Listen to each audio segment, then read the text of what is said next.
Bienvenidos a ScreenFi. Prepárense, porque hoy nos sumergimos en un caso que realmente impactó al mundo. El secuestro y cautiverio de Natasha Kampusch. Sí, lo que me llama la atención de este caso es cómo algo así, en un lugar como Austria, que se supone que es tranquilo, pudo pasar desapercibido por tanto tiempo. Es verdad, es impactante. Natasha era una niña normal de Viena, Austria, y su vida cambió para siempre el 2 de marzo de 1998. Imagínate, tenía solo 10 años cuando la secuestraron. Wow, sí. Cuando piensas en eso, este caso realmente te hace pensar en la vulnerabilidad a la que todos nos enfrentamos, incluso en lugares que parecen seguros. Totalmente. Y lo que hace que este caso sea aún más escalofriante es la forma en que Natasha desapareció. Fue un secuestro silencioso, casi como si fuera un fantasma. Muy pocos testigos recuerdan haber visto algo, y eso dejó a todos perplejos, incluyendo a la policía. Claro, la falta de testigos, el silencio que rodeó al secuestro en sí, todo apunta a un nivel de planificación por parte del secuestrador que realmente te da escalofríos. Exactamente.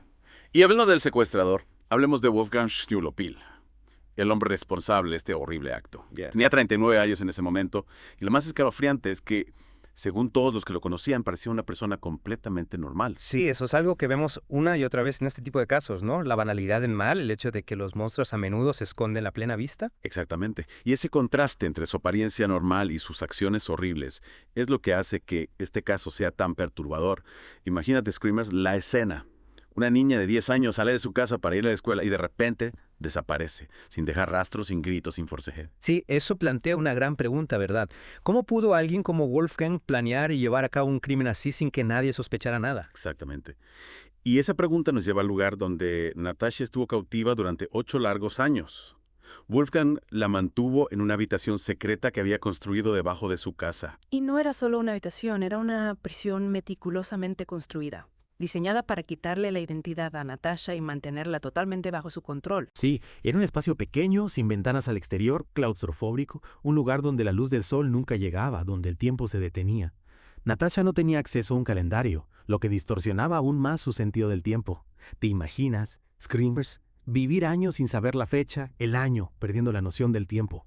Es una forma de tortura en sí misma. Absolutamente. Y no olvidemos que Wolfgang controlaba cada aspecto de la vida de Natasha dentro de esa prisión. Impuso una rutina rígida, horarios para comer, dormir, incluso para estudiar. Este control, esta rutina implacable, es una característica distintiva de este tipo de abuso. Se trata de romper el espíritu de la víctima, hacerla completamente dependiente del abusador. Es terriblemente cierto. Y además de la rutina, Wolfgang utilizaba una serie de tácticas de manipulación psicológica para controlar a Natasha. A veces era amable, le hacía pequeños regalos, la trataba con cierta condescendencia. Otras veces era cruel, la castigaba, la amenazaba. Este ciclo de abuso, momentos de bondad intercalados con crueldad, crea un ambiente confuso y desorientador para la víctima, haciéndole más difícil resistir o escapar. Da miedo pensar en lo que Natasha debió pasar durante todos esos años, pero a pesar de todo, ella encontró formas de resistir. Se aferraba a los recuerdos de su vida antes del secuestro, a su familia, a sus amigos. Usaba su imaginación para escapar de los confines de su prisión mental. Lo realmente fascinante aquí es la resistencia de Natasha, su negativa a dejarse quebrar por completo por su captor. Es un testimonio de la fuerza del espíritu humano. Tienes razón. Y una de las cosas que le ayudó a mantener su mente activa fue la educación. Wolfgang le proporcionó libros, le enseñó cosas nuevas, aunque siempre controlando la información que recibía. Es paradójico, ¿no? La educación, que debería ser una herramienta de liberación, fue utilizada por Wolfgang como herramienta de control. Pero Natasha, a su manera, encontró la forma de convertirla de nuevo en una fuente de fortaleza. Increíble. Y a medida que pasaba el tiempo, Natasha empezó a observar a Wolfgang, a estudiar sus patrones, a buscar cualquier debilidad en su control. Fue un proceso lento, meticuloso, pero finalmente le dio la oportunidad que necesitaba. La valentía de Natasha es asombrosa, pero es casi imposible no preguntarse cómo reaccionó Wolfgang después de haber construido esta prisión tan meticulosamente, a su Skype. Bueno, cuando Wolfgang se dio cuenta de que Natasha había desaparecido, entró en pánico. Se dio cuenta de que su mundo, ese mundo de control y secretos, se estaba derrumbando. Y en un acto de desesperación, se suicidó. Se tiró a las vías del tren, poniendo fin a su vida y dejando tras de sí un sinfín de preguntas sin respuesta. Es un final trágico, pero de alguna manera parece casi apropiado. No podía existir en un mundo donde no tuviera control sobre Natasha. Con la muerte de Wolfgang se cerró un capítulo oscuro, pero para Natasha la historia apenas comenzaba. Su escape fue solo el primer paso en un largo viaje de regreso a la vida. El verdadero desafío, la verdadera prueba de su fuerza estaba a punto de comenzar. Reingresar a la sociedad, Lidiar con el trauma, el escrutinio de los medios, reconstruir su vida. Era una tarea monumental. Totalmente. De repente Natasha se convirtió en una figura pública, el centro de atención mundial. Todos querían oír su historia, entender cómo había sobrevivido a esa terrible experiencia. Pero esa atención, aunque bien intencionada, también tuvo un lado oscuro. La prensa la perseguía, la acosaba, buscando la foto, el titular sensacionalista. Esa es la espada de doble filo de la fama, ¿no? Especialmente en un caso como este donde la fascinación del público se mezcla con una curiosidad morbosa. Es comprensible, pero puede ser increíblemente abrumador para la víctima, ¿no te parece? Exactamente. Y además del acoso mediático, Natasha también tuvo que lidiar con el trauma psicológico del cautiverio. 8 años de aislamiento, de manipulación, de miedo, no desaparecen de la noche a la mañana. El trauma deja cicatrices invisibles. No es algo que se pueda superar, así como así. Se necesita tiempo, terapia, apoyo y mucho coraje para sanar. Y a pesar de todas las dificultades, Natasha mostró una fuerza increíble. Empezó terapia, se rodeó de gente que la quería y poco a poco empezó a reconstruir su vida. No solo sobrevivió, prosperó. Escribió un libro sobre su experiencia, se convirtió en defensora de otras víctimas de secuestro y abuso. Convirtió su dolor en una fuerza para el bien. Exactamente. Y eso es lo que hace que este caso sea tan inspirador, tan conmovedor. Natasha no se dejó definir por su pasado, por el horror que vivió. Ella eligió tomar el control de su narrativa, de su destino. Se convirtió en un símbolo de resistencia, de la fuerza del espíritu humano para superar la adversidad. Es una historia que realmente te hace pensar, ¿no? Sobre lo fuerte que puede ser una persona. Nos muestra que incluso en la peor oscuridad siempre hay esperanza, una posibilidad de sanar y crecer. Pero aún hay mucho que explorar, ¿verdad? Hemos hablado del trauma físico y psicológico del cautiverio, pero ¿qué hay de los desafíos sociales y emocionales que enfrentó después de escapar? Sí, definitivamente. Todavía queda mucho por descubrir. Imagínate, después de 8 años en un mundo tan controlado, de repente te enfrentas a la inmensidad del mundo real, la sobrecarga de información, las interacciones sociales. Todo es nuevo, abrumador. Es como nacer de nuevo en un mundo que ya no reconoces. Totalmente. Y las cosas más simples, cosas que damos por sentadas, se vuelven enormes desafíos.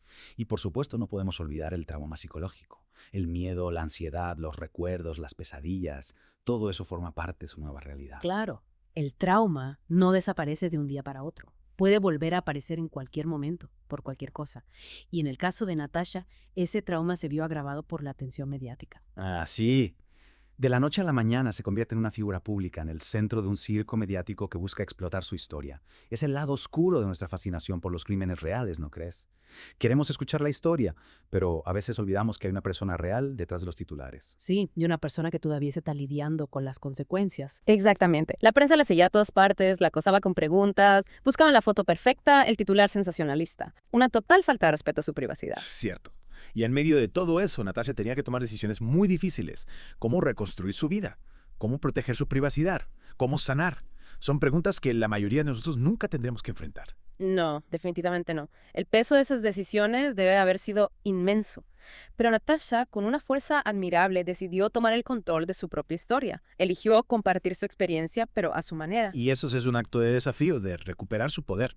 Se negó a ser una víctima pasiva, se convirtió en una participante activa en su propia recuperación. Exactamente. Y una de las formas en que lo hizo fue escribiendo un libro sobre su experiencia. 3096 días. Un libro honesto, desgarrador, pero también lleno de esperanza. Sí, escribir puede ser una herramienta muy poderosa para sanar. Te permite procesar tus experiencias, encontrarle un sentido al caos, un significado al sufrimiento. Y a través de su libro, Natasha pudo llegar a mucha gente, compartir su historia, crear conciencia sobre el secuestro y el abuso. El libro se convirtió en un éxito internacional. Millones de personas lo leyeron, conmovidas e inspiradas por su historia, y a través de él pudo llegar a un público más amplio, compartir su historia con el mundo y crear conciencia sobre estos temas. Totalmente. Y eso es lo que hace que Natasha sea tan especial. No solo sobrevivió, sino que eligió usar su experiencia para ayudar a otros, para hacer del mundo un lugar más seguro para los niños. Sí, transformó su dolor en un propósito, en una misión. Y esa misión la llevó a participar en documentales, dar entrevistas, crear una fundación para ayudar a víctimas de violencia. No se escondió del mundo, lo enfrentó. Exactamente. Y a pesar de todo lo que pasó, a pesar del dolor, Natasha ha logrado construir una vida plena. Ha encontrado el amor, se ha dedicado a sus pasiones y ha demostrado que la fuerza del espíritu humano puede superar cualquier obstáculo. Es un recordatorio poderoso de que la sanación es posible, de que incluso después de las peores experiencias podemos encontrar la manera de reconstruir nuestras vidas, de encontrar alegría y significado. Pero también nos hace preguntarnos cómo logró mantener la cordura durante esos largos años de aislamiento, qué estrategias utilizó para sobrevivir a la oscuridad. Esa es una excelente pregunta. Para entenderlo, creo que debemos adentrarnos en el mundo interior de Natasha, en sus pensamientos, en sus emociones durante su cautiverio. Sí, ahí es donde realmente podemos apreciar la magnitud de su resistencia, la complejidad de la mente humana bajo presión extrema. Imagínate por un momento que eres Natasha. Estás en esa habitación oscura, sin ventanas, sin contacto con el mundo exterior. ¿Qué harías? ¿Cómo te sentirías? Es un ejercicio difícil, pero creo que es necesario para comprender la magnitud de lo que Natasha soportó. Y creo que uno de los aspectos más importantes a destacar es la importancia de la imaginación para Natasha. En ese espacio tan limitado, sin estímulos externos, la mente se convierte en un refugio. Y Natasha usó su imaginación para crear sus propios mundos, para escapar de la realidad de su cautiverio. Es increíble cómo la mente humana puede crear sus propias realidades, ¿no? En el caso de Natasha, esa capacidad de imaginar, de soñar, fue esencial para su supervivencia, absolutamente. Pero también es importante recordar que la imaginación puede ser un arma de doble filo. En un aislamiento total, la línea entre la fantasía y la realidad puede volverse borrosa. Es cierto. Y eso nos lleva a otro aspecto crucial de la experiencia de Natasha, la manipulación psicológica por parte de Wolfgang. Él no solo la privó de su libertad física, sino que también intentó controlar su mente, sus pensamientos, sus emociones. Y lo hizo utilizando tácticas que son lamentablemente comunes en casos de abuso. Por ejemplo, alternaba momentos de bondad con momentos de crueldad. Un día le traía un libro, le permitía escuchar música, le preparaba su comida favorita y al día siguiente la insultaba, la amenazaba, la maltrataba físicamente. Ese ciclo de abuso, como mencionamos antes, es una forma muy efectiva de desestabilizar a la víctima, de crear una dependencia emocional hacia el abusador. Natasha nunca sabía qué esperar de Wolfgang y eso la mantenía en un estado constante de ansiedad, de miedo, de incertidumbre. Y eso la hacía mucho más vulnerable a la manipulación. Wolfgang se presentaba como la única persona que la entendía, la única persona que podía protegerla del mundo exterior. Le decía que su familia la había olvidado, que nadie la buscaba, que si escapaba, la policía la arrestaría. Es terrible cómo esas mentiras repetidas una y otra vez pueden distorsionar la realidad de la víctima. Natasha, aislada del mundo, no tenía forma de comprobar si lo que Wolfgang le decía era cierto. Claro, y eso la llevó a desarrollar lo que los psicólogos llaman el síndrome de Estocolmo, un mecanismo de defensa en el que la víctima desarrolla una conexión emocional con su captor. Es importante aclarar que el síndrome de Estocolmo no es una justificación del abuso, sino una respuesta natural a una situación traumática, una forma de sobrevivir. Totalmente de acuerdo. En el caso de Natasha no significa que ella aceptara su situación o que sintiera afecto por Wolfgang. Era una forma de protegerse, de mantener la esperanza en medio de la desesperación. Exacto. Y es crucial que, al analizar este caso, no juzguemos las reacciones de Natasha. Debemos intentar comprender la complejidad de su situación, la presión psicológica que soportaba y la increíble fuerza que demostró al resistir la manipulación de Wolfgang. Absolutamente. Creo que para entender mejor esa resistencia, tenemos que analizar las estrategias que Natasha desarrolló para sobrevivir a su cautiverio. Sí, porque la historia de Natasha no es solo una historia de victimización. Es también una historia de lucha, de ingenio, de una voluntad indomable por vivir. Precisamente. Y para comprender esa lucha, debemos adentrarnos en los detalles de su día a día, en las pequeñas victorias que la mantuvieron a flote durante esos largos 8 años. Por ejemplo, la rutina que Wolfgang le impuso.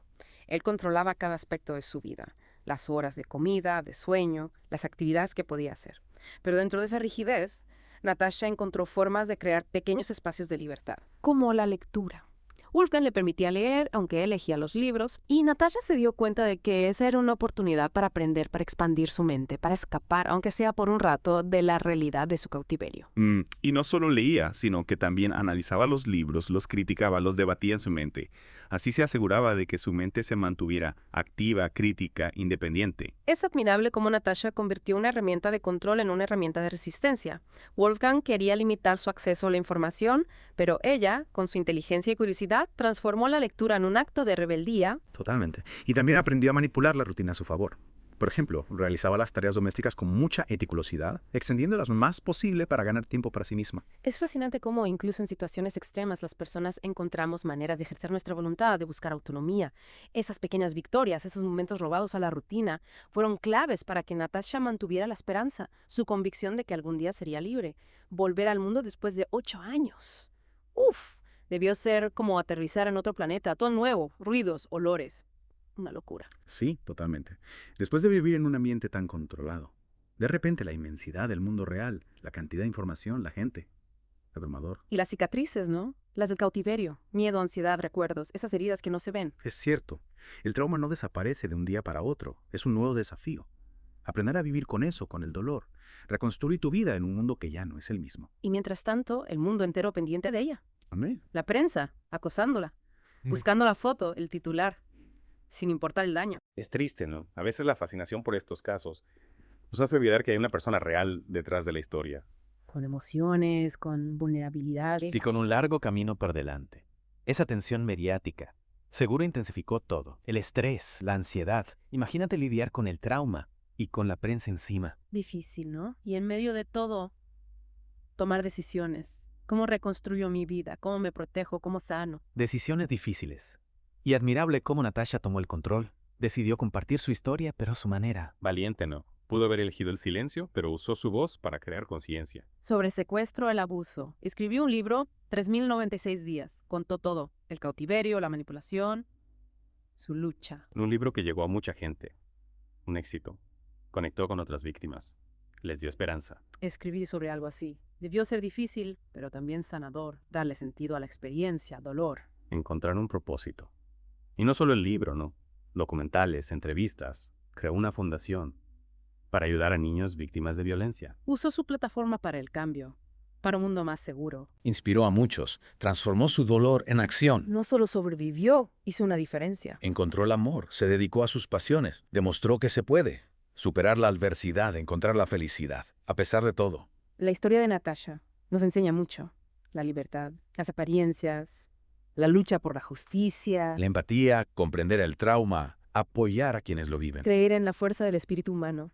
Encontrar la luz. Construir un futuro mejor. Gracias por acompañarnos en Scream5 Screamers en esta inmersión en la historia de Natasha. Esperamos que les haya conmovido, les haya hecho pensar, que les dé una nueva Sí. perspectiva sobre la fuerza humana, sobre la capacidad de superar Ah. cualquier cosa. Hasta la próxima.